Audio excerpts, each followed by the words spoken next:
এবার একটা আলোচনার ভিতরে একটা হলো সবচেয়ে বেশি জিনিসটা যেটা আছে, এটা আপনারা হয়তো আমার সাথে সবাই এগ্রি করবেন, এখানে ডিসএগ্রি করার কোনো কিছু নেই। আমরা জাতি হিসাবে খুব কিন্তু অসহিষ্ণু হয়ে গেছি এবং আমাদের কোনো ধৈর্য কোনো কিছু নেই।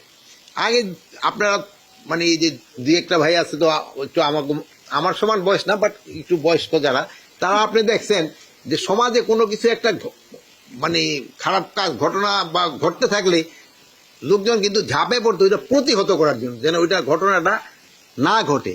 কিন্তু আজকাল কিন্তু এই জিনিসটা খুব কমে গেছে, সবাই ওই ভিডিও করার জন্য ব্যস্ত থাকে। বাট সে যদি ওই ভিডিও বা ওই মোবাইলটা যদি তার দিকে ছুড়েও মারে, ওইটাও কিন্তু একটা বড় ধরনের ইম্প্যাক্ট হয়। কিন্তু আমাদের দেশে কিন্তু এই জিনিসটা কিন্তু কমে যাচ্ছে। এটা এই ভাইরা যারা বড় আছে এরা আপনারা দেখছেন, আগে কোনো একটা ঘটনা ঘট, এটা কিন্তু একটা কোনো কিছু ঘটনা ঘটলিবেন, আমাকে ধর্মেও আছে, কিন্তু এটা একটা ইমানই দায়িত্ব আপনি কিন্তু এটা প্রতিহত করা। কিন্তু আমাদের ক্ষেত্রে দেখবেন যে জনসমক্ষে একটা ঘটনা ঘটে যাচ্ছে, কিন্তু কেউ এটারে প্রতিহত করতে আসছে না। আর সব জায়গায় তো আইন শৃঙ্খলা বাহিনীর লোক সব জায়গায় তো প্রেজেন্টও থাকে না, এরা হয়তো পরে এসে উপস্থিত হয়। তো আপনারা বলবেন যে তাকে তো আগেও ধরে ফেলানো যায় কেন, কিন্তু আগে তো এত সংখ্যা তো ধরা মানে আমাদের পক্ষে সম্ভব হয় না। এই যে গাজীপুরে যে ঘটনাটা ঘটছে, এটা খুবই একটা দুঃখজনক এক ঘটনা। এই ধরনের ঘটনা ঘটুক মানে এই আমাদের এই সমাজে কেউ এটা চিন্তাও করতে পারে না, বাট ঘটনাটা ঘটে গেছে। এই ঘটনায় যারা জড়িত তাদের আমরা হয়তো ম্যাক্সিমামে আইনের আওতায় নিয়ে আসছি, বাট যে জীবনটা চলে গেল তার তো আর কম্পেনসেশন দেওয়া যাচ্ছে না, তার তো হচ্ছে না। এই জন্য যদি আমরা সবাই একটু সচেতন হই এবং যদি আমাদের একটুখানি ধৈর্য হয় এবং একটু অসহিষ্ণু না হই, এটা কিন্তু একটু কমে। তাই এরা যারা এটা অন্যায় করছে, আপনাদের হয়তো গাজীপুরের কমিশনারও এটার ক্ষেত্রে ব্রিফ করছে, এবং তাদের আমরা কিন্তু আইনের আওতায় ম্যাক্সিমামই কিন্তু নিয়ে আসা হয়েছে, এবং এইগুলিরে যেন শাস্তি ভালোভাবে পায় এই জন্য যত ধরনের ব্যবস্থা করার আমরা করব। বাট জিনিসটা খুবই দুঃখজনক, মানে যে চলে গেল তার তো আমরা কোনো কম্পেনসেট করতে পারবো না, একটা জীবন কিন্তু চলে গেল। আর একটা পাবলিক চার্টার একটা আইনও আছে কিন্তু, যেখানে কিন্তু জনগণেরও কিন্তু এটা প্রতিকার করার কথা।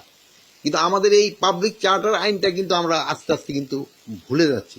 এই জন্য আপনারা তো ভালো কাজ করে যাচ্ছেন, তা আপনারা যদি একটু জনগণকে এই ব্যাপারে একটু সচেতন করেন, এটা দেওয়া।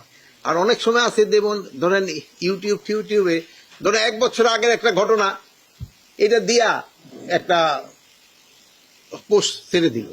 এখন হয়তো এই পোস্টটা ওই যে পড়তে হয়তো ইউটিউবে নাকি আবার পয়সা পাওয়া যায়, এই জন্য কিন্তু অনেকে এই জিনিসটা করে। কিন্তু আবার ধরেন যে শেরপুরের যে ঘটনাটা হয়েছে, এটা কিন্তু আবার রিসেন্ট ঘটনাই, মানে স্বামী স্ত্রীরে করতে যাচ্ছে, এখানে আবার নাতিনেরও ছবি ভিডিও করতে। আরে নাতি তুই তো তোর নানির আগে বাঁচাইতে যাবি, ওটা না যায় সে ভিডিও করলে সে হয়তো পয়সা রোজগার করার জন্য করছে। এইটা দেখেন যে আমাদের যে সমাজের অবক্ষয়টা কত জায়গায়, তার নানা নানিরে মেরে ফেলতে যাচ্ছে, কিন্তু নাতির কোনো বেকার নাই, সে হলো তার পয়সা রোজগার করার জন্য সে ব্যস্ত, যে এটা ইউটিউবে ছাড়বো, এটা করা ছাড়বো। এইটার জন্য যে আমরা এখন কি করবো, এটা আমার সমাজ বিজ্ঞান এরা হয়তো ভালো বলতে পারবে যে এটার জন্য আমাদের কি করা উচিত। বাট আমাদের কিন্তু এই যেহেতু বাচ্চাদের এইগুলি সম্বন্ধে আমাকে কিন্তু ট্রেনিং দেওয়া দরকার, যে বাবা এই সবগুলি না করে তোমরা এটার প্রতিহত না, যদি সে নানারে যদি ওই নাতিরা যদি একটু চিল্লাইতো এই তুমি নানির এরকম, কিন্তু তা আমাদের বাংলাদেশে এরকম কোনো বাড়ি নাই যেটা একেবারে আওয়াজ করলে শোনা না যায়, সব জায়গায় থাকে। এইগুলির দিকে একটু খেয়াল রাখতে হবে আর কি। তো আমি নিজেও পার্সোনালি এবং এই হিসাবেও খুবই দুঃখিত যে এই গাজীপুরের এই ঘটনাটার জন্য।